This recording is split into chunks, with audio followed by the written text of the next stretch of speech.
Hi guys, welcome back to mister ice hour. இன்னைக்கு நான் உங்களுக்காக என்ன கதை எடுத்துகிட்டு வந்திருக்கிறேன் தெரியுமா? நம்ம எல்லாத்துக்குமே ரொம்பவே பிடிச்ச ஒரு க்யூட்டான கொரியன் ட்ராமா தான் பார்க்க போகிறோம். ஆனால் இது ரொம்பவே த்ரில்லான ஸ்கூல் லைஃப் சம்மந்தப்பட்ட ஒரு ஃபேண்டசி ட்ராமா தான் இது. ஸோ ஸ்கூல் லைஃப் ட்ராமானாலே பயங்கர சூப்பராக போகும் இல்லையா? அதே மாதிரி தான் இந்த ட்ராமாவும். அதுலேயும் ஃபேண்டசி கலந்தால் எப்படி இருக்கும்? பயங்கரமாக இருக்கும்ல. ஸோ ஆன்லைனர் என்னன்றதை சொல்லிட்டேன். என்னன்னா, ஒரு மர்மமான குக்கி இருக்குது. அந்த குக்கியை சாப்பிட்டாங்கன்னு வச்சுக்கோங்களேன், பயங்கரமாக அவங்களே அறியாமல் ரொம்பவே சந்தோஷமாக ஆகிடுவாங்க. ஆனால் அது ஒரே ஒரு குக்கி சாப்பிட்டா மட்டும்தான். அதையும் தாண்டி அவங்க சாப்பிட்டாங்கன்னா அவ்வளோதான். அதில் நிறைய மர்மம் இருக்குது, நிறைய மிஸ்ட்ரி இருக்குது, ரொம்பவே ஆபத்தானதும் கூட. ஸோ அப்படிப்பட்ட அந்த குக்கி யார் தயாரிக்கிறா, இந்த குக்கியோடைய ஆபத்து தெரியாமல் அதை சாப்பிட்டவங்களுடைய நிலமெல்லாம் என்ன ஆச்சு அப்படின்றதையும், அது போக இந்த ஸ்கூல் லைஃபோடைய கடைசியில் ஒரு பயங்கரமான ட்விஸ்ட் இருக்குது. அது எல்லாத்தையுமே நம்ம இந்த சீரீஸ்குள்ளே போய் பார்த்து தெரிஞ்சுக்கலாம். ஸோ இந்த சீரீஸோடைய பேர் சொல்ல மறந்துட்டேன் பார்த்தீங்களா? பேர் என்னன்னா 2023 ரிலீஸ் ஆன ஹை குக்கி. சரி, வாங்க டைம் வேஸ்ட் பண்ணாமல் டேரெக்டாக கதைக்குள்ளே போயிடலாம். அப்படி போகிறதுக்கு முன்னாடி மறக்காமல் ஒரு லைக்கை மட்டும் தட்டி விட்டுருங்க.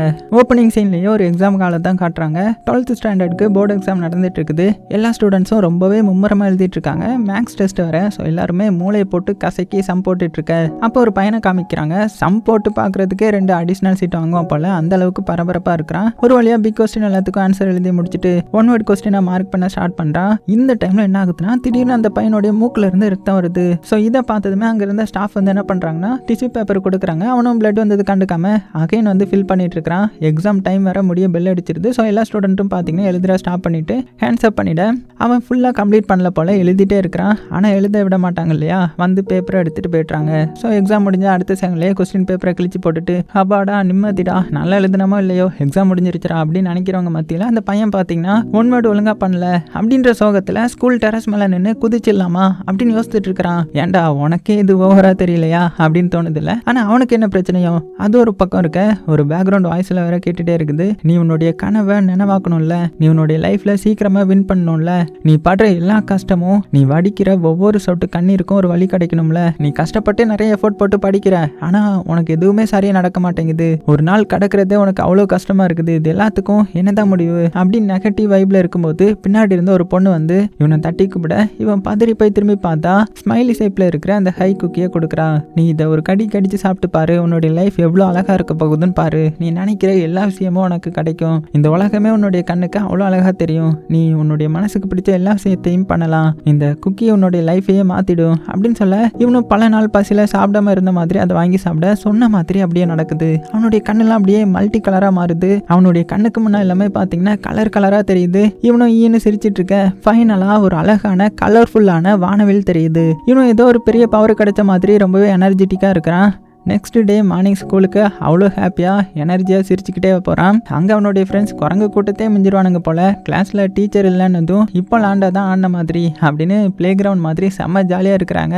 அந்த பையனும் கிளாஸில் போய் உட்காந்துமே நேற்று ஒரு பொண்ணு குக்கி கொடுத்துட்டு போயிருப்பா இல்லையா? ஸோ அந்த பொண்ணு வேற யாரும் கிடையாது, இந்த சீரீஸில் வரப்போகிற நம்ம ஹீரோயினுடைய தங்கச்சி தான். ஸோ அந்த தங்கச்சி இந்த பையனை கிளாஸ் ரூமில் வந்து பார்த்துட்டு பாக்கெட்டில் வேற ஒரு ஹை குக்கி வச்சுட்டு அதை யாருக்கு கொடுக்கலாம் அப்படின்ற மாதிரி யோசித்துக்கிட்டே நடந்து போயிட்டா. அடுத்த சீன்லேயே பார்த்தீங்கன்னா ஸ்கூல் வாசலை தான் காட்டுறாங்க. ஏதோ ஒரு பெரிய கார் ஷோரூம் மாதிரி வரிசையா கார் வருது. என்னடா நடக்க போகுது, இவ்வளவு பரபரப்பா இருக்குது அப்படின்னு பார்த்தா எதுக்குன்னு தெரியல. அதுக்குள்ள அங்க அப்படியே சீன் கட்டாங்க. அடுத்த சீன்லயே நம்ம ஹீரோயினை தான் காட்டுறாங்க. நம்ம ஹீரோயின் வந்து ரொம்பவே சிம்பிளா கைண்டா காமா இருக்காங்க. அவங்க தங்கச்சி கிட்ட போன்ல பேசிட்டு இருக்காங்க. நான் இன்னைக்கு உன்னை பார்க்க வரலான்னு இருந்தேம்மா, ஆனா எனக்கு இன்னைக்கு இன்டர்வியூ இருந்ததுனால என்னால வர முடியல, நீ அக்கா மேல கோவமா இருக்க தானே அப்படின்னு கேட்க, தங்கச்சியால பேசக்கூட முடியல. அந்த அளவுக்கு ரூம்மேட்ஸ் பக்கத்துல இருந்து சலசலன்னு பேசிட்டு இருக்காங்க. அக்கா அதெல்லாம் நான் எதுவும் நினைக்கலக்கா, நீங்க இங்க வராம இருந்ததே நல்லது தான், இங்க நிம்மதியா பேசக்கூட முடியாது, என் கூட இருக்கிற பிசாசுங்கள் என்ன பேசக்கூட விடாது, நீங்க இன்டர்வியூ வந்து நல்லா பண்ணுங்கக்கா, இங்க சலசலப்பு சத்தம் வந்து அதிகமா இருக்குது, நான் அப்புறம் பேசுறேன் சரியா அப்படின்னு சொல்லிட்டு போன் வைக்கிறாங்க. ஸோ ஆக்சுவலா பாத்தீங்கன்னா ஹீரோயினோட அம்மா அப்பா வந்து இறந்து போயிருப்பாங்க. அதனால நம்ம ஹீரோயின் ஸ்கூல் படிச்சு முடிச்சதுமே ஒரு இடத்துல போய் வேலை பார்த்து தங்கச்சியை அம்மா அப்பா மாதிரி பாத்துக்கிறாங்க. ஸோ அந்த தங்கச்சி தான் இப்போ இந்த ஸ்கூல்ல படிச்சுட்டு இருக்கா. ஸோ இப்படி இருக்கங்க இந்த தங்கச்சி போன் வச்சதுமே பாத்தீங்கன்னா அடுத்த செகண்ட் ரூம்மேட்ஸ் எல்லாருமே பாத்தீங்கன்னா டார்கெட் பண்றாங்க. ஹே என்ன நீ ரொம்ப ஓவரா போயிட்டு இருக்க, நாங்க இருந்தா உன்னால போன் கூட பேச பேச முடியாதா? நாங்கள் சிரிச்சா உனக்கு என்ன பிரச்சனை? நாங்கள் இப்படி தான் இருப்போம். உனக்கு வேணும்னா நீ வெளியில் போய் பேசு, வீடியோ கூட பேசு, உன்னை யாரும் எதுவும் சொல்ல போகிறது கிடையாது சரியா அப்படின்னு கலாய்ச்சி விட்டுறாங்க. அந்த அவசியம் எனக்கு இல்லை, நானும் ரெண்ட் கொடுத்து தான் இந்த ரூமில் இருக்கிறேன். எப்படியும் நான் அடிக்கடி ஃபோன் பேச தான் செய்வேன். நான் உங்களுக்கு 100 ரூபா தரேன், எனக்கு ஃபோன் வரும்போதெல்லாம் நீங்கள் வாயை மூடிட்டு கம்முன்னு இருக்கணும், எப்படி டீல் அப்படின்ற மாதிரி அவங்க பதிலுக்கு கலாய்க்க, இதுக்கு மேலே இங்கே இருந்தால் இவன் இன்னுமே அசிங்கமாக கலாய்ப்பா, எஸ்கேப் ஆகிட வேண்டியது தான் சொல்லிட்டு 3 பேரும் வெளியில் போயிட்டாங்க. ஸோ இந்த ஹீரோயினுடைய தங்கச்சியை பார்த்தீங்கன்னா நல்ல வேலை எல்லா எம்சையும் போய் தொலைஞ்சிதுரா அப்படின்னு சொல்லிட்டு அமைதியாக கண்ணை மூடி படுத்துட்டுறாங்க. அடுத்த சீன்லேயே அந்த ஸ்கூலை தான் காட்டுறாங்க. லைன் பை லைனாக கார் வந்து நின்று இருக்கும்ல, என்னன்னு பார்த்தா இந்த கன்சல்டன்ட் மாதிரி ஒருத்தர் இருப்பார். அவர் தான் அந்த ஸ்கூலுக்கு வந்திருப்பாரு. அவரை கிராண்டாக வெல்கம் பண்ணுறதுக்காக இவ்வளோ பெரிய ஃபங்க்ஷனை வந்து அரேஞ்ச் பண்ணியிருப்பாங்க. ஏன்னா இவர் வந்து சைனாலேயே பெஸ்ட் என்ட்ரன்ஸ் எக்ஸாமினேஷன் கன்சல்டன்ட் போல, தி கிரேட் லெக்சரர் வேற. ஸோ ஃபைனல் இயர் படிச்சுட்டு இருக்கிறவங்க எல்லாத்துக்குமே நெக்ஸ்ட் கரியருக்கான சரியான படிப்பை சூஸ் பண்ண ரொம்பவே உதவியாக இருக்க போறாரு அப்படின்னு சொல்லிட்டு இவரை இன்ட்ரோ பண்ணி வெல்கம் பண்ண அவரும் இன்ட்ரோடியூஸ் ஆகிட்டு பேச தொடங்குறாரு. ஸோ எல்லாருமே பார்த்தீங்கன்னா செம எனர்ஜியாக இருக்கிறாங்க. பேரண்ட்ஸ் டீச்சர்னு எல்லாருமே அவ்வளோ எக்ஸைட்மெண்ட்டாக கிளாப் பண்ணி வெல்கம் பண்ணுறாங்க. அந்த அளவுக்கு பெரிய தலைகட்டு போல. அப்படியே சீன் கட் பண்ண அடுத்த சீனில் இந்த ரூம்மேட்ஸ் 3 பேரை தான் காமிக்கிறாங்க. என்னாலலாம் அவ கூட தங்க முடியாது, அவள் ஃபேஸை கூட பார்க்க முடியல, எப்போதுமே ஒரு மாஸ்க் வேற. ஸோ சொல்ல மாட்டேன், மாஸ்க் எதுக்கு போட்டிருக்காங்கன்னா ஹீரோயின் தங்கச்சி மூஞ்சில ஒரு தழும்பு இருக்கும், அதை மறைக்கிறதுக்காக தான் மாஸ்க் போட்டிருப்பாங்க.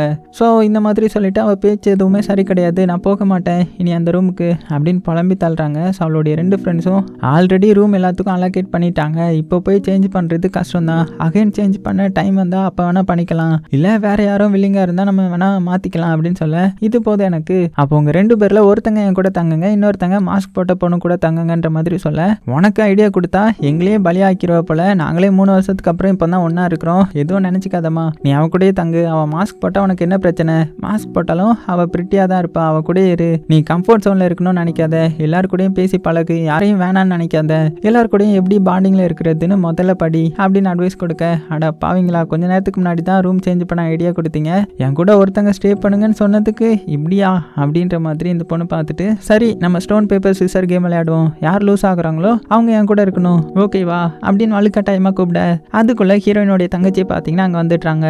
ஸோ அந்த பொண்ணை பார்த்து, நீ தலைக்கீழே தண்ணி குடித்தாலும் அவங்க அவங்க கூட தங்க வர மாட்டாங்க, நீ ஏன் கெஞ்சிட்டு இருக்கிற, யாரெல்லாம் உன்னை மாதிரி தனியாக ஃபீல் பண்ணிட்டு இருக்காங்களோ இல்லை மற்றவங்க அவாய்ட் பண்ணி தனியாக இருக்கிறாங்களோ அதான் உன்னை மாதிரி உன் ஃப்ரெண்ட்ஸும் நானும் அவாய்ட் பண்ணிட்டோம்ல, அவங்களுக்கு நான் கண்டிப்பாக ஹெல்ப் பண்ணுவேன், உனக்கு நான் காசு தரேன், அதை வச்சு நீ பழச்சிக்கோ, உன் கூட இருக்கிறதுக்கு நான் தனியாக இருக்கிறதே மேல், நிம்மதியாக இருப்பேன் அப்படின்னு சொல்லிட்டு பாவப்பட்டு காசு கொடுக்குறாங்க. கொடுக்கறது தான் கொடுக்க, இன்னும் கொஞ்சம் அதிகமாக கொடுத்தா நல்லாயிருக்கும், ஆமாம் உனக்கு எப்படி இந்த காசுலாம் வருது அப்படின்னு அந்த ரூம்மேட் கேட்க, நம்ம ஹீரோயின் தங்கச்சி ஸ்லோ மோஷனில் சிரிச்சுக்கிட்டே திரும்ப அங்கே அப்படியே சீன் கட் பண்ணுறாங்க. அடுத்த சீன்லேயே நம்ம ஹீரோயினை தான் காட்டுறாங்க. அவங்க இன்டர்வியூக்கு ரெடி ஆகிட்டு இருக்காங்க இல்லையா, ஸோ அட்டன் பண்ணுறதுக்காக ஒரு கம்பெனிக்கு வந்திருப்பாங்க. அங்கே வந்து தங்கச்சி ஃபோட்டோ பார்த்து அவளை பற்றி யோசிச்சுட்டு இருக்காங்க, இந்த வேலை கண்டிப்பாக கிடைக்கணும், அப்போ தான் இன்னும் நம்ம தங்கச்சியை நல்லா பார்த்துக்க முடியும் அப்படின்னு இந்த இன்டர்வியூக்கு போயும் பார்த்தீங்கன்னா அவளை பற்றி யோசிச்சுட்டு இருக்க. அப்படியே சீன் கட் பண்ண அடுத்த சீனில் இந்த மென்டரை தான் காட்டுறாங்க. அவர் பயங்கரமாக சொற்பொழிவு எடுத்துட்டு இருக்க, நம்ம பசங்களை பற்றி நமக்கு எல்லாம் தெரியுன்ற மாதிரி நினச்சிட்டு இருக்கோம், ஆனால் நமக்கு அவ்வளோ விஷயம்லாம் தெரியாது, என் கிளாஸ் டீச்சருக்கு கூட தெரிய வாய்ப்பு இல்லை, ஆனால் என்னுடைய பசங்களை பற்றி என்னை விட யாருக்கு தெரியுன்ற மாதிரி பெருமையாக பேசுவோம், ஆனால் அது உண்மை கிடையாது, நம்மளுடைய பசங்களை புரிஞ்சுக்கணும், அவங்களுடைய மென்டாலிட்டி எப்படி இருக்குது, அவங்களுடைய ட்ரீம், அது போக அவங்கக்கிட்ட நம்ம ஃப்ரெண்ட்ஸாக இருக்கணும், கண்ணுக்குள்ளே வச்சு பார்த்துக்கணும், அவங்களுக்கு பிடிச்சது எது அவங்களுக்கு பிடிக்காதது எது அப்படின்னு பொறுப்பாக பார்த்துக்கணும் அப்படின்ற மாதிரி ஒரு எல்லாருக்கும் புரிகிற மாதிரி பேசிகிட்டு இருக்க. அடுத்த சீனில் இந்த ரூம்மேட்டை தான் காட்டுறாங்க. அவகிட்ட ஒரு பொண்ணு உட்காந்து எல்கேஜி ஸ்டூடெண்ட் மாதிரி நோட்ஸ்லாம் அவள் இஷ்டத்துக்கு கிறுக்கி வச்சுட்டு இருக்கிறா. ஏதோ மென்டல் ஸ்ட்ரெஸ்ல இருப்பா போல. சம கடுப்புல வேகமா நோட்ஸை வந்து க்ளோஸ் பண்ண கிளாஸ் ரூம்ல எல்லாருமே அப்படியே திரும்பி பார்க்குறாங்க. அந்த அளவுக்கு அந்த பொண்ணு சட்டுன்னு சத்தமாக க்ளோஸ் பண்ணியிருக்கிறா. அப்படியே அதே வேகத்தில் என்ன பண்ணுறான்னா பேக் ஓப்பன் பண்ணி உள்ள ஏகப்பட்ட ஸ்மைலி ஷேப்பில் ஹை குக்கி இருக்குது. அதில் ஒன்று எடுத்து பாக்கெட்டில் வச்சுட்டு நோட்ஸ் எல்லாத்தையுமே பேக்கில் போட்டுக்கிட்டே எந்திரிச்சு போகிறா. அந்த ரூம்மேட் இவளை பார்த்துட்டு இருக்கா. இவளுக்கு என்ன பிரச்சனை, ஒரு மாதிரி உருண்டுக்கிட்டே இருக்கிறா. மேக்ஸ் பீரியடாக இருந்தால் கூட இவா இப்படி இருக்கிறதுல ஒரு நியாயம் இருக்குது. ஆனால் இது மேக்ஸ் பீரியடும் இல்லையே, என்ன கதை. சரி எப்படியோ டிஸ்டர்ப் பண்ணாமல் போயிட்டாலே அதுவே போதும் அப்படின்னு நினச்சிட்டு இருக்கேன். அதுக்குள்ளே ஹீரோயின் தங்கச்சி மின்னியாங்க வந்து அங்கே வந்துடுறாங்க. ஒரு பிளேஸ் ஃப்ரீயாக தான் இருக்குது, அங்கே போய் உட்காந்துக்க வேண்டியது தான் அப்படின்னு போக அது பார்த்தா இவளுடைய ரூம்மேட் பக்கத்தில் தான். அவளுக்கு ரூமில் இடம் கொடுக்கறதுக்கு பயங்கரமாக அழுவா. இப்போ இங்கேயுமா அப்படின்ற மாதிரி அவள் பேக் எடுத்து அந்த இடத்த ஃபுல் பண்ணிட நம்ம தங்கச்சிக்காரியும் சரிதான் போடி அப்படின்னு சொல்லிட்டு அங்கேருந்து போயிட்டாங்க.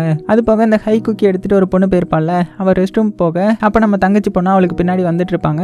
அங்கேயும் ரூம்மேட் வந்துருவா. என்னம்மா நான் தான் பேக் வச்சு எடுத்து பிடிச்சிட்டேன்ல, நீ என்னன்னா அப்படியே வந்துட்ட, இடம் வேணும்னா கொஞ்சம் பணம் கொடுத்துருக்க வேண்டியது தானே. ஆனால் இந்த வாட்டி நான் எவ்வளோ காசு கேட்குறேன் தெரியுமா, ஒரு 1000 ரூபா கொடு கொடுத்து இடத்த வாங்கிக்கோ, அதான் நீ சும்மா பணத்தை போறாரவங்களுக்குலாம் கொடுப்பியே அப்படின்னு செமையா கலாய்ச்சி விட்டுட்டு இவ்வளோ ரெஸ்ட் ரூம் போக நம்ம ஹீரோயினோட தங்கச்சி என்னத்தையாவது வளரிட்டு அப்படின்னு சொல்லிட்டு லிஃப்ட்டுக்கு வெயிட் பண்ணிட்டு இருக்காங்க. அதுக்குள்ள ரெஸ்ட் ரூம்ல பாத்தீங்கன்னா ஐயோ அம்மான்ற மாதிரி ஒரு கதறல் சத்தம். என்னடா பாம்பு எதுவும் உள்ள வந்துருச்சு போல அப்படின்னு பார்த்தா அந்த ரூம்மேட் பொண்ணு கதவை உடைச்சிட்டு வந்து பொத்துன்னு கீழே விழுந்து பயங்கரமா கத்தி அழ ஆரம்பிக்கிறா. ஆளை விட்டா போதுன்னு சொல்லிட்டு எந்திரிச்சு ஓடியும் போயிட்டா. இதை பார்த்த நம்ம ஹீரோயின் தங்கச்சி பொண்ணுக்கு ஒண்ணுமே புரியல. என்னடா இப்போ தானே என்கிட்ட அந்த பொண்ணு பேசிட்டு போனா, அதுக்குள்ள இப்படி வந்து கிடக்குறாளே, அப்படி என்னத்தை பார்த்துருப்பா அப்படின்னு மெதுவாக ரெஸ்ட் ரூம்குள்ள போறாங்க. அதுக்குள்ள அப்படியே சீன் கட் ஆக அடுத்த சீன்ல மென்டரா தான் காட்டுறாங்க. அவர் இன்னுமே பேசி முடிக்கல, பேசிக்கிட்டே இருக்கிறாரு தோணன்னு. அதுக்குள்ள இந்த ரூம்மேட் போய் ஏதோ சொல்லிட்டா போல. பிரின்சிபால் எந்திரிச்சு பதற்றத்துல போக மென்டரை பார்த்து பேசுங்க இன்னும் கொஞ்ச நேரம் பேசுங்க, நான் வந்துடுறேன் அப்படின்னு சொல்லிட்டு போறாரு. அங்க நம்ம ஹீரோயின் தங்கச்சியும் தான் மெதுவா போறாங்க. பயமாவும் இருக்குது. சரி என்னானாலும் பாத்துடலாம் அப்படின்னு கதவை சட்டுன்னு திறக்க குக்கி எடுத்துட்டு போயிருப்பாள்ல அந்த பொண்ணு தான் வானத்தை பார்த்த மாதிரி கீழே விழுந்து ஈன்னு சிரிச்ச மாதிரி கிடக்க. ஒரு கையில குக்கி, வாய் ஃபுல்லா குக்கி தூளா இருக்க. திடீர்னு அந்த பொண்ணு வலிப்பு அந்த மாதிரி சேக்காக அப்படியே சிரிச்ச மாதிரியே இருக்கிறா. ஹீரோயின் தங்கச்சிக்கு ஒரு செகண்ட் உயிரை போயிட்டு பார்த்த உடனே பக்குன்னு இருக்குது. ஏன்னா அந்த அளவுக்கு பயப்படுற மாதிரி இருக்க. அதுக்குள்ள எல்லாரும் வந்துட்டாங்க. ஐயோ அதுக்குள்ள இந்த இடத்த கிளீன் பண்ணணும் வேகமா அப்படின்னு சொல்லிட்டு அவளுடைய வாயெல்லாம் தொடச்சி கீழே கடந்த கவர் எடுத்து மறைச்சு வச்சு பதற்றமா இருக்கா. அதுக்குள்ள அங்க இருந்து சீன் கட் பண்ணி நம்ம ஹீரோயின் தான் காட்டுறாங்க. அவளுக்கு அங்க இன்டர்வியூ வந்து ஸ்டார்ட் ஆயிடுச்சு போல. ஹீரோயின் ரெசியூமை பார்த்து அலாசி ஆரஞ்சிட்டு இருக்காங்க. ஸோ நீங்க தான் உங்களுடைய தங்கச்சியை பார்த்துட்டு இருக்கீங்க, பார்ட் டைம் ஒர்க்கும் பண்ணிட்டு இருக்கீங்க, உங்க சிஸ்டரை பெரிய ஸ்கூல்ல தான் சேர்த்திருக்கீங்க, அங்க ஃபீஸ் கட்டுறதுக்கு ஒரு வழி ஆகிடும் இல்லையா, ஸோ டியூஷன் ஃபீஸ் கட்டுறதுக்கு அவ்வளோ மணி ஆகும், ஆமா நீங்க எப்படி கேட்டுறீங்க அப்படின்னு கேட்க, அது ஒரு ஸ்காலர்ஷிப்ல தான் என்னுடைய தங்கச்சி படிக்கிறா, அதனால ஒன்றும் பிரச்சனை இல்லை, நான் ஒர்க் பண்ற மணி எல்லாம் அவளுடைய மற்ற நீட்ஸுக்கு வந்து யூஸ் பண்ணிப்பேன், வீட்டையும் அந்த மணியை வச்சு தான் நான் சமாளிச்சிட்டு இருக்கிறேன், இப்போ ரொம்ப அர்ஜென்ட்டாக ஒர்க் தேடிட்டு இருக்கிறேன், இப்போ ஸ்கூல்ல ஃபைனல் இயர் வந்து என்னுடைய தங்கச்சி படிக்கிறா, நிறைய செலவு வேற இருக்குது, இப்போ இங்கே ஒரு வேலை கிடைச்சதுன்னா நான் கண்டிப்பாக நல்லா ஒர்க் பண்ணுவேன், என்னுடைய ஃபுல் திறமையுமே காமிப்பேன் அப்படின்னு சொல்ல அவர் வந்து ரொம்ப இம்ப்ரெஸ் ஆகிட்டுறாரு. உங்களை மாதிரி கஷ்டப்படுறவங்களுக்கு தான் ஒர்க்கு கிடைக்கணுன்ற மாதிரி நான் நினைக்கிறேன், உங்களுடைய இன்ட்ரெஸ்ட் பவர் எல்லாமே ஃபுல்லாக இருக்கும் ஒர்க்கில் அப்படின்னு சொல்லிட்டு வேலையை அலோகேட் பண்ணாமல் இன்னைக்கு நைட்டு என் கூட மட்டும் நீங்கள் டின்னர் சாப்பிட வரீங்களா அப்படின்னு கேட்க, நான் இங்கே இன்டர்வியூக்கு தானே வந்திருக்கிறேன், இவர் என்ன மடைய மாதிரி பேசுகிறாரு அப்படின்னு யோசித்துக்கிட்டு, இல்லை சார் எனக்கு வேறு வேலை இருக்குது அப்படின்னு சொல்ல, நீங்கள் எந்த அளவுக்கு ஒர்க்கில் உற்சாகமாக இன்ட்ரெஸ்டிங்காக இருக்கீங்கன்னு தெரிஞ்சுக்க தான் ஒர்க் முடிஞ்சதும் டின்னர் வந்து அரேஞ்ச் பண்ணுறேன் அப்படின்னு சொல்லிட்டு நம்ம ஹீரோயின் எதுவுமே சொல்லாமல் போயிட்டாங்க. அடுத்த சீன்ல நம்ம ஹீரோயின் பார்த்தீங்கன்னா அவங்க ஒர்க்கை முடிச்சுட்டு அப்படியே கிளம்ப, கூட இருந்த பொண்ணு இவளே குறுகுறுன்னு பார்த்துட்டு இருக்க, என்ன மேடம் எங்கேயோ கிளம்புற மாதிரி இருக்குது, என்ன கதை, ஒர்க் முடிச்சுட்டு எங்கேயும் போக போறீங்களா என்ன அப்படின்னு கேட்கும்போது, ஆமாம் டின்னர் சாப்பிட போகிறேன் அப்படின்னு சொல்ல, சரியா படலையே டீம் லீடரை ஃபாலோ பண்ணுறியா என்ன அப்படின்னு கேட்க, நம்ம ஹீரோயினுக்கு கடுப்பாகிட்டு, ஆனால் எதுவுமே காமிக்காம நான் ஒர்க் விஷயமா தான் போகிறேன், உங்களுக்கு அதை பற்றின எந்த ஒரு கவலையும் வேண்டாம் சரியா அப்படின்னு சொல்லிட்டு கிளம்பி போக, காரில் அவர் வெயிட் பண்ணிட்டு இருக்கிறாரு. நம்ம ஹீரோயினும் தயக்கத்தோட பயந்து தான் போகிறாங்க. உள்ள காரில் உட்காந்ததுமே சீட் பெல்ட் போட்டுக்கோங்க அப்படின்னு ரொம்பவே அக்கறையாக சொல்லிட்டு இருக்கிறாரு. நம்ம ஹீரோயின் கூட இருந்த பொண்ணு வந்து வீடியோ எடுக்க, அவளுக்கு என்ன வெஞ்சன்ஸ்னு தெரியல, ஆனால் அதுக்குள்ளேயே நம்ம ஹீரோயினுடைய தங்கச்சி இருக்கால, அவன் அந்த இடத்துக்கு வந்து ஃபோனை பிடிங்கி அவளை தடுத்துடுறா. ஸோ இது எல்லாத்தையுமே நம்ம ஹீரோயின் காரில் வந்து பார்த்துட்டு இருக்காங்க. அந்த டீம் லீடர் வேற என்ன அப்படி பார்க்குறீங்க, உங்களுக்கு தெரிஞ்சவங்களா அப்படின்னு கேட்க, ஸோ இந்த தங்கச்சி பொண்ணு போட்ட சண்டையில் மாஸ்க் வந்து கலண்டு கீழே வந்துடுது, அது என்னுடைய தங்கச்சி தான் அப்படின்னு ஹீரோயின் சொல்ல, ஹீரோயின் தங்கச்சி மூஞ்ச காமிச்சா ஒரு பெரிய தழும்பு மாதிரி மாஸ்க் ஆகி இருக்குது. அடுத்த சீன்ல ஹீரோயின் அவங்க தங்கச்சி அவங்க கூட ஒர்க் பண்ற பொண்ணுன்னு எல்லாத்தையுமே இந்த டீம் லீடர் கூப்பிட்டு போயிட்டு இருக்காரு. சடனா ஹீரோயினோட தங்கச்சி காரை ஸ்டாப் பண்ணுங்க அங்கிள் நான் இறங்கணும் அப்படின்னு சொன்னதும் அவர் ஸ்டாப் பண்ணிட ஹீரோயின் தங்கச்சி இறங்கி அப்படியே நடந்து போயிட்டு இருக்காங்க. நம்ம ஹீரோயின் அவ கூடயே போயிட்டாங்க. இங்க இந்த டீம் லீடரும் அந்த பொண்ணும் பாத்தீங்கன்னா மாத்தி பார்த்து முறைச்சிக்கிறாங்க. ஹீரோயின் அவங்க தங்கச்சியை ரொம்பவே பாசமா இருக்காங்க இல்லையா, அவங்க கிட்ட பேசும்போது கூட அவ்வளவு பொறுமையா பேசுறாங்க. இப்போ ஹாஸ்டல்ல ஒர்க் நடந்துட்டு இருக்குது, நீ நம்ம வீட்லயே தங்கிக்கோ, வீட்டுல இருந்து நீ எக்ஸாமுக்கு படி அப்படின்னு சொல்லும்போது, வேற எங்க போவேன், வீட்டுக்கு தான் வருவேன், ஆனா என்ன வீட்டில் தான் பைப் கனெக்ஷன் ப்ராப்ளம் இருக்குது அப்படின்னும் போது, ஆமாம்மா சரி பண்ணிடலாம், நானும் வீட்டுக்கு போய் ரொம்ப நாள் ஆகுது, ஒர்க் முடிச்சுட்டு அங்கேயே ஸ்டாஃப் கூட தங்கிடுவேன், இனி கொஞ்ச நாள் நான் அவன் கூட இருப்பேன், நம்ம ஒன்றா இருக்கிறது கொஞ்ச நாள் இருந்தாலும் எவ்வளோ சந்தோஷமா இருக்குது தெரியுமா, அதுதான் நான் ஹாப்பியாக இருக்கிற டேஸ் அப்படின்ற மாதிரி சொல்லிட்டு இருக்காங்க. அதுக்குள்ளே தங்கச்சி வேகமாக போய் ஒரு ட்ரெஸ்ஸிங் கலெக்ஷனுக்கு போயிட்டாங்க. கலராக அழகா நிறைய ஜாக்கெட்ஸை பார்த்து அக்காவுக்கு வச்சு பார்த்து வாங்கிட்டு இருக்காங்க. ஹீரோயின் வந்து அவள் வேற யாருக்கோ வாங்குறா போல அப்படின்னு நினச்சிட்டு இருந்தா, அவள் எல்லாமே அக்காவுக்கு தான் வாங்கிட்டு இருக்கிறா. சீக்கிரமா வா, டீம் லீடரும் அந்த பொண்ணு வெயிட் பண்ணிட்டு இருப்பாங்க அப்படின்னு ஹீரோயின் கூப்பிட, ஹீரோயின் தங்கச்சி திரும்பி ஒரு லுக்கில் பார்க்க, ஆமா ஏன் அந்த அங்கிள் நமக்காக வெயிட் பண்ணணும் அப்படின்னு கேட்கும்போது, ஏன்னா அவர் என்ன வீட்டில் ட்ராப் பண்ணுறேன்னு சொல்லியிருக்காரு அப்படின்னு ஹீரோயின் சொல்ல, நம்பிட்டேன் நீ என் காதுலேயே நல்லா பூ சுத்துறல அப்படின்னு சொல்ல, நம்ம ஹீரோயின் எதுவுமே சொல்லாமல், சரி உனக்கு சாப்பாடு வாங்கிட்டு போகலாம் வீட்டுக்கு, உனக்கு வேற என்னெல்லாம் வேணும் சொல்லு இப்போயே வாங்கிடலாம் அப்படின்னு சொல்லிட்டு இருக்க. தங்கச்சி வந்து போதும் பேச்சை மாத்தாதீங்க, நீங்கள் அவ்வளோ கஷ்டப்பட்டு உங்களே வருத்திக்கிட்டு ஒன்றும் அந்த வேலை பார்க்க வேணாம், போதும் இனிமேல் நீங்கள் அந்த வேலைக்கே போக வேணாம் அப்படின்னு சொல்கிறாங்க. அதுக்கு நம்ம ஹீரோயின், இங்கே பாரு நமக்கு நீட் இருக்குது, நம்ம வழியில் நம்ம கரெக்டாக இருக்கிறோம், அப்புறம் ஒரு பிரச்சனை நமக்கு வராது, நீ என்னை பற்றி ஒரி பண்ணிக்காத அப்படின்னு சொல்லிட்டு போக, இந்த தங்கச்சியும் பார்த்தீங்கன்னா ட்ரெஸ் எல்லாத்துக்கும் காசு கொடுத்து அந்த ட்ரெஸ் எல்லாத்தையுமே அக்கா கிட்ட வந்து கொடுக்குறாங்க. ஸோ அக்காவும் கொஞ்சம் மிரண்டு போகிறாங்க. சரின்னு சொல்லிட்டு அப்புறமா 2 பேரும் நடந்து வீட்டுக்கு வந்துட்டு இருக்க ஹீரோயினால நடக்க முடியல. இருந்தாலும் இப்படியே நடந்து வராங்க. 2 கையிலையும் பேக் வர இருக்கு இல்லையா. ஸோ அந்த தங்கச்சிக்காரியை பார்த்துட்டு ஹே உனக்கு எப்படி இவ்வளோ காசு வந்துச்சு, நான் உனக்கு இவ்வளோ காசுலாம் கொடுக்கலையே அப்புறம் எப்படி அப்படின்னு கேட்கும்போது அக்கா அது எனக்கு ஸ்காலர்ஷிப் மணி தான், என்னுடைய டியூஷன் ஃபீஸ் ஹாஸ்டல் ஃபீஸ் அப்புறம் மற்ற நீட்னு எல்லாத்தையுமே சேர்த்து வச்ச மணி தான் அது அப்படின்னு சொல்லிட்டு ஒரு 5,000 நம்ம ஹீரோயின் கிட்ட கொடுக்க நம்ம ஹீரோயினும் அதை வாங்கி அதுவும் ஸ்காலர்ஷிப் மணி தான் போல அப்படின்னு நினச்சி சரி அப்போ இதை நான் உன்னுடைய நேமில் டெபாசிட் பண்ணிடுறேன், உனக்கு நெக்ஸ்ட் காலேஜ் ஃபீஸ்க்கு யூஸ் ஆகும் அப்படின்னு சொல்ல அக்கா அதெல்லாம் ஒன்றும் வேணாக்கா, என்னுடைய கிளாஸ் டீச்சர் என்னுடைய பெர்ஃபார்மன்ஸ் நல்லா இருக்குன்னு சொல்லியிருக்காங்க, அதனாலேயே எனக்கு ஸ்காலர்ஷிப் வருமா, ஸோ நெக்ஸ்ட் காலேஜ் ஃபீஸ்க்கு மற்ற செலவுக்கு அதுவே போதும், இந்த பணத்தை வச்சு நீ உனக்கு தேவையான ட்ரெஸ்லாம் வாங்குங்க, ஒர்க்குக்கு போகிற டைமில் பெர்ஃபெக்டாக நல்ல ட்ரெஸ் போட்டுட்டு போக்கா, இனி அந்த வேலைக்கெல்லாம் நீ போக வேணாம் வேற ட்ரை பண்ணுங்க, எனக்குன்னு நீங்கள் கஷ்டப்படாதீங்க அப்படின்னு சொல்ல நம்ம ஹீரோயின் இல்லை என்னுடைய ஒர்க்கில் நான் கரெக்டாக தான் போயிட்டுருக்கிறேன், இப்போல்லாம் என்னால் அந்த வேலையை ரிசைன் பண்ண முடியாதுன்ற மாதிரி சொல்ல தங்கச்சிக்காரி செம கடுப்பாக்கி அக்கா என்ன பேசுகிறீங்க, உங்களுக்கு ஒரு தடவை சொன்ன புரியாதா, நீங்கள் எனக்குன்னு யோசித்து உங்களுடைய வாழ்க்கையை வாழாமல் விட்டுட்டீங்க, உங்களுக்குன்னு ஒரு ட்ரீம் இருக்கும்ல, உங்களுக்கு பிடிச்ச மாதிரி நீங்கள் ஒர்க் பண்ணுங்க, உங்கள் ஹாப்பினஸ்க்கும் கொஞ்சம் இம்பார்ட்டன்ஸ் கொடுங்கக்கா அப்படின்னு மாஸ்கை கலட்டி உணர்ச்சி வசப்பட்டு கத்துறாங்க. எனக்கு என்ன நல்லா பார்த்துக்க தெரியும், உனக்கு பிடிச்ச விஷயம் எல்லாம் உன்னுடைய வாழ்க்கையில் கிடைக்கணும், அவ்வளோதான் அதுதான் என்னுடைய சந்தோஷம் அப்படின்னு ரொம்பவே இன்னசென்ட்டாக சொல்ல இந்த தங்கச்சி பொண்ணுக்கு உங்களை என்ன பண்ணுறதுன்னு தெரியல, சரி எனக்கு ஒரு பிஸ்கெட் பாக்கெட் வாங்கிட்டு வாங்க நான் படிக்க போகிறேன் அப்படின்னு சொல்லிட்டு வீட்டுக்குள்ளே போயிட்டாங்க. அடுத்த சீன்லேயே பார்த்தீங்கன்னா நம்ம ஹீரோயினும் தூங்குறதுக்கு பெட்டை வந்து ரெடி பண்ணிட்டு இருக்க, நான் வருஷத்தில் எப்போவாவது தான் அங்கே வருவேன், நீ அன்னைக்கு கூட ரூமில் தங்க மாட்டிக்கிற, ஹாலில் போய் தான் தங்குறேன், நான் படிச்சுட்டு தானே இருக்கிறேன், ரூம்லேயே இங்கேயே தூங்கலாம்ல, எனக்காக ஏன் இவ்வளோ நீ இப்படிலாம் பண்ணிருக்க அப்படின்னு கேட்கும்போது தூங்க தானே போகிறேன், ஹாலில் இருந்தா என்ன அப்படி வசதியாக இருக்கணும்னு அவசியம் இல்லை, எதுனாலும் அட்ஜஸ்ட் பண்ணிப்பேன் சரியா அப்படின்னு சொல்கிறாங்க. உங்கள் கூட பேசி என்னால் ஜெயிக்க முடியுமா, எப்படி தான் உங்களுக்கு நான் புரிய வைக்க போகிறேனோ தெரியல, மற்ற விஷயம் எப்படி, ஆனால் நீங்கள் கண்டிப்பாக அந்த ஃபேக்ட்ரி ஒர்க்குக்கு மட்டும் போக வேணாம் அப்படின்னு மறுபடியும் அதே டாபிக் ஆரம்பிக்க நம்ம ஹீரோயின் உடனே போதும் ஒழுங்காக படிச்சுட்டு தூங்குற வழியே பாரு, மார்னிங் ஸ்கூலுக்கு போகணும்ல, சீக்கிரமாக எந்திரிக்கணும்ல, தூங்கு நல்ல பிள்ளையா சரியா அப்படின்ற மாதிரி சொல்லிட்டாங்க. சொல்லிட்டு அப்படியே தங்கச்சி வாங்கி கொடுத்த ட்ரெஸ் எல்லாத்தையுமே பார்த்து ரசிக்கிறாங்க. என்னதான் ட்ரெஸ் எல்லாம் வாங்குறதுல இவங்களுக்கு இன்ட்ரெஸ்ட் இல்லைனாலுமே தங்கச்சி வாங்கி கொடுத்தா ஸ்பெஷலாக தானே இருக்கும். ஸோ அதை பார்த்துட்டே இருந்து இங்கே பாரு நீ வாங்கி கொடுத்த எல்லா ட்ரெஸ்ஸையும் நான் போடுவேன், எனக்கு ரொம்பவே பிடிச்சிருக்குது எல்லாமே அப்படின்னும் போது இங்கே இந்த ரூமில் பார்த்தீங்கன்னா தங்கச்சி பொண்ணு வந்து கிராமர் வந்து படிச்சுட்டு இருப்பா. அப்போ ஒரு பிஸ்கெட் எடுத்து சாப்பிட மார்னிங் ஸ்கூல் ரெஸ்ட் ரூமில் ஒரு பொண்ணு அந்த குக்கி சாப்பிட்டு வலிப்பு அந்த மாதிரி கிடப்பால அது வந்து ஞாபகம் வருது. இவளும் பார்த்தீங்கன்னா அதே நினச்சி ஒரு மாதிரி சஃபர் ஆக அதுக்குள்ளே நம்ம ஹீரோயின் உள்ள வந்துட்டாங்க. இங்கே பாரு இந்த ட்ரெஸ்ஸை பாரு ஃபிட்டாக இருக்குல்ல, எனக்கு அழகாக இருக்குதுல்ல, நீ வாங்கி கொடுத்த ட்ரெஸ் எல்லாமே சூப்பர் அப்படின்னு புது ட்ரெஸ் போட்டுட்டு வந்து நிற்கிறாங்க. இதை பார்த்ததுமே தங்கச்சி பொண்ணு ஆமாக்கா உங்களுக்கு பெர்ஃபெக்ட் சூட்டாக இருக்குது, உங்களுக்குன்னே தச்ச மாதிரி இருக்குதுக்கா அப்படின்னு சொல்ல போதும் ஓவரா டைலாக் பேசாத அப்படின்னு சொல்லிட்டு அந்த டேபை பார்த்துட்டாங்க. ஸோ மின்யாங் வந்து அதை மறைக்க போறா. ஹே என்ன இது உன்கிட்ட எப்படி டேப் இருக்குது, நான் உனக்கு இதெல்லாம் வாங்கி தரலையே, அதுவும் இது ரொம்ப எக்ஸ்பென்சிவாக இருக்கும் போல, உன்கிட்ட எப்படி அப்படின்னு கேட்டதும் கொஞ்சம் கூட யோசிக்காம அதுவும் ஸ்கூலில் கொடுத்தது தான்க்கா, இதுக்கு ஏன் இவ்வளோ ஷாக்காகிறீங்க அப்படின்ற மாதிரி சமாளிச்சிட்டா. சரி ஒழுங்காக படித்தா சரிதான், வாயில பாரு பிஸ்கெட்டாக இருக்குது, இன்னும் சின்ன பிள்ளையா தான் இருக்கிற, அப்படியே நான் உன்னுடைய ஸ்கூல் யூனிஃபார்மாக அயர்ன் பண்ண தான் வந்தேன், நீ உன் பாட்டுக்கு படி நான் உன்னை டிஸ்டர்ப் பண்ண மாட்டேன் அப்படின்னு சொல்லிட்டு அவள் சொல்கிற எல்லாத்தையுமே அப்படியே நம்புகிறாங்க. ரொம்பவே இன்னசென்ட்ல அவங்க போனதுமே நம்ம தங்கச்சி பொண்ணு பார்த்தீங்கன்னா ரூமை க்ளோஸ் பண்ணிட்டு யாருக்கோ கால் பண்ணுறா. ஆனால் வந்து ஒழுங்காக ரீச் ஆகலை. அப்படியே சீன் கட் பண்ணால் அடுத்த நாள் ஆகுது. ஸ்கூலில் தான் காட்டுறாங்க. ஃபுல்லாக பரபரப்பாக இருக்குது. ஒரு இன்வெஸ்டிகேட்டர் வந்து நம்ம தங்கச்சி பொண்ணை கொஸ்டின் பண்ணிட்டு இருக்கிறாரு. உனக்கு இது விஷயமா எதுவும் தெரியுமா, ஏதோ அங்கே பிஸ்கெட் இருந்துச்சா, நீ பார்த்தியா, அது உன்னுடைய ரூம்மேட் தானே அவா, நீ அங்கே போனதா சொன்னாங்க அப்படின்னு கேட்குறாரு. அதுக்கு நம்ம ஹீரோயின் தங்கச்சி யார் அவளையா, எனக்கு எதுவும் தெரியாது, நான் எதுவும் பார்க்கல, நீங்கள் அவங்க கிட்டே கேளுங்க, நான் சோசியல் சர்வீஸ் வந்து பண்ணிட்டு இருக்கிறேன், ஸோ இதெல்லாம் நான் பார்க்கல அப்படின்னு சொல்லிட அவரு விடுற மாதிரி இல்லை. சரி அப்போ அந்த பொண்ணை பற்றி வேற எதுவும் தெரிஞ்சாலும் சொல்லுங்க, அவங்க உங்கள் கிளாஸ் தானே எப்படி அப்படின்னு கேட்க இல்லை சார் எனக்கு எதுவும் தெரியாது. ஆமாம் அந்த பொண்ணு இறந்து போயிட்டாலா என்ன அப்படின்னு ஒரு பயத்தோடய கேட்டதும் அவரும் ஆமாம்மா அதுக்கு தான் உங்ககிட்ட நான் இவ்வளோ கொஸ்டின் வந்து கேட்டுட்டு இருக்கிறோம் அப்படின்னு சொல்ல அவ்வளோதான் மிரண்டு போயிட்டா. அப்படியே கம்முனே நிற்கிறா. அடுத்த சீனில் நம்ம ஹீரோயினை தான் காட்டுறாங்க. நம்ம தங்கச்சி பொண்ணு கொடுத்த எல்லா ட்ரெஸ்ஸையும் அயன் பண்ணி வைக்க எடுத்துட்டு இருக்கும்போது ஏதோ கையில் தட்டுப்படுது. என்னடா பேக்கெட்டில் இருக்குதுன்னு ஓப்பன் பண்ணா உள்ள அந்த ஹை குக்கி இருக்குது. அவங்க பார்த்ததுமே அதில் 2 குக்கி எடுத்து டஸ்ட்பினில் போட்டுட்டு ஒரு குக்கியை சாப்பிடலான்ற மாதிரி எடுக்கிறாங்க.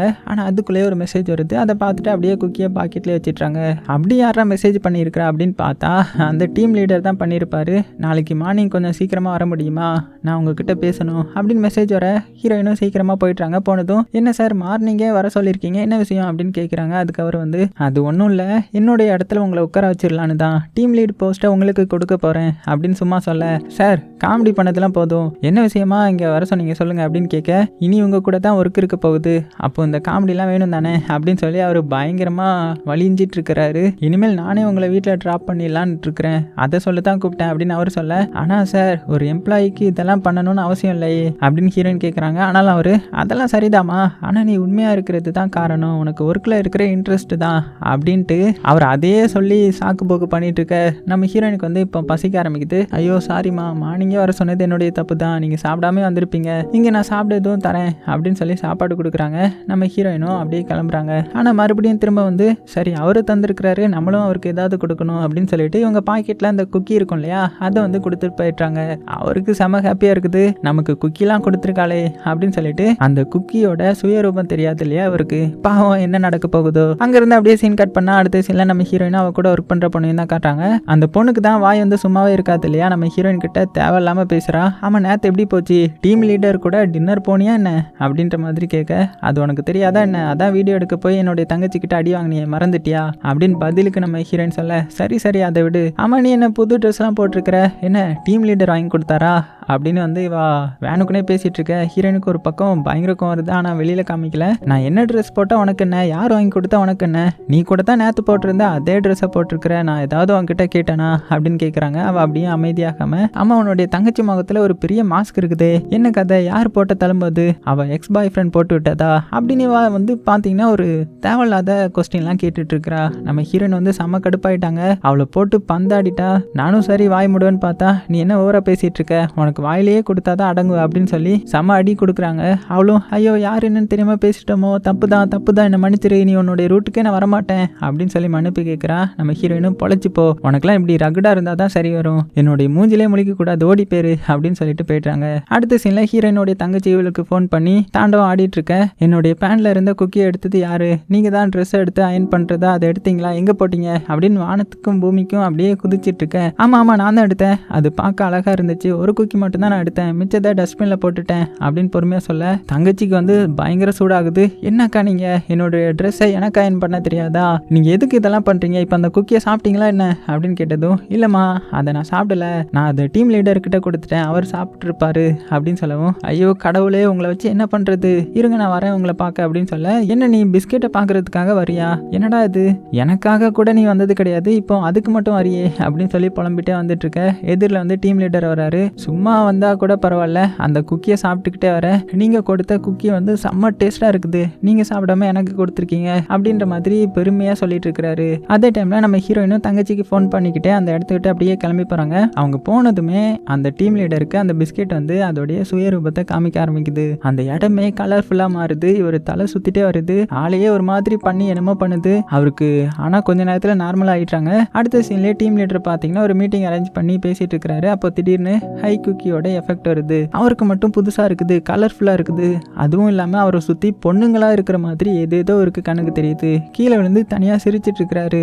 இதை பார்த்த ஸ்டாஃப் எல்லாரும் பயந்து போயிடுறாங்க, என்னடா அவரு என்ன பண்ணிட்டு இருக்கிறாரு அப்படின்னு பேசிட்டு இருக்கும் போது ஹீரோயின் தங்கச்சி வந்துட்டாங்க. அவளை தனியா கூப்பிட்டு போய், நீ என்ன பண்ணிட்டு இருக்க, மார்னிங் ஃபோன் பண்ணி அந்த குதிக்கிற, என்னதான் அந்த பிஸ்கெட்ல இருக்குது, ஒரு பிஸ்கெட்டுக்கா இப்படி குதிக்கிற, அதை சாப்பிட்டதுனால தான் என்னுடைய டீம் லீடர் இப்படி மாறினாரா, அவர் நீ பார்த்தல அவர் நார்மலா இல்லை அப்படின்னு கோமா கேட்குறாங்க. தங்கச்சி அக்காவை எப்படி சமாளிக்கன்னு தெரியாம ஒரு பிளானை போட்டு, அக்கா நான் ஒரு பையனை லவ் பண்றேன், என்னுடைய ஃபேஸ்ல உள்ள தலைமை பத்தி நிறைய பேர் எப்படிலாம் கிண்டல் அடிச்சிருக்காங்க, ஆனா அவன் அப்படி என்கிட்ட எதுவும் பேசினது கிடையாது, என்கிட்ட அதை ஒரு குறையாவே பார்க்கல, என்னை ரொம்பவே நல்லா பார்த்துக்கிறான், என்னுடைய ஹோஸ்டல்ல என் கூட இருந்திருக்கிறான் அப்படின்னு சொல்ல, நான் கேட்டதுக்கு இது பதில் இல்லையே, நான் குக்கியை பத்தி கேட்டேன் அப்படின்னும் போது, அக்கா அதான் நான் சொல்ல வந்தேன், அவர் எனக்காக கொடுத்த ஃபர்ஸ்ட் குக்கிக்காது, அதை நான் சாப்பிடாம மெமரியா எடுத்து வச்சிருந்தேன், ஆனா இப்போ எல்லாம் போச்சு, நான் என்ன பண்ணுவேன் அப்படின்னு அழுது டிராமா பண்ணி அக்கா மேல அப்படியே சாஞ்சிக்கிறா. அவங்களும் இவ அழுறத பார்த்ததுமே ஒன்றும் சொல்லலை, அவளை தட்டி கொடுத்துட்டு இருக்காங்க. அதுக்குள்ளே அடுத்த சீன்லேயே நம்ம ஹீரோயின் தங்கச்சி ஸ்கூலுக்கு போய் என்ன பண்ணுறான்னா, அங்கே ஒரு பையனை கூப்பிட்டு என் கூட ஒரு செல்ஃபி எடுத்துக்கோப்பா, இந்த ஹெல்ப் மட்டும் எனக்காக பண்ணு அப்படின்னு கேட்டு செல்ஃபி எடுத்து அக்காவுக்கு அனுப்பி, அக்கா இதுதான் என்னுடைய பாய் ஃப்ரெண்ட் அப்படின்னு சொல்லி நம்ப வச்சுட்டாங்க. பாவம் பச்சை மண்ணா இருக்காங்க நம்ம ஹீரோயின். தங்கச்சி பொண்ணு சொன்னா கரெக்டாக தான் இருக்கும் அப்படின்னு நம்பிடுறாங்க. அதோட இந்த எபிசோட முடிக்கிறாங்க. ஸோ அந்த குக்கி என்னது, அதை யார் தயாரிச்சா, அதில் என்னென்ன ப்ராப்ளம்லாம் இருக்குது அப்படின்ற எல்லாத்தையுமே நம்ம அடுத்த பார்ட் பார்ட்டில் பார்க்கலாம். ஸோ அடுத்த பார்ட் வழக்கம் போல் நம்ம செகண்ட் சேனலில் தான் ரிலீஸ் ஆகும். டெய்லி ஒன்று டான்னு வந்துடும். ஸோ கவலைப்படாதீங்க, அதுவும் நாளைக்கே வந்துடும். ஒருவேளை நீங்கள் இந்த வீடியோவை கொஞ்சம் லேட்டாக பார்த்தீங்கன்னா இந்நேரத்துக்கு செகண்ட் சேனலில் இதோடைய பார்ட் 2 ரிலீஸ் ஆகிருக்கும். ஸோ மறக்காமல் அங்கே போய் பாருங்கள். செகண்ட் சேனலோடைய பேர் வந்து மிஸ்டர் வாய்ஸ் ஓவர் 2. போக போக இந்த பார்ட்லாம் பார்த்தீங்கன்னா பயங்கர இன்ட்ரெஸ்டிங்காக இருக்கும். ஸோ மறக்காமல் சப்ஸ்கிரைப் பண்ணி வச்சுக்கோங்க. சேஃபாக இருங்க. உங்களுக்கு பிடிச்ச எல்லாத்தையுமே ரொம்ப ரொம்ப சேஃபாக பார்த்துக்கோங்க.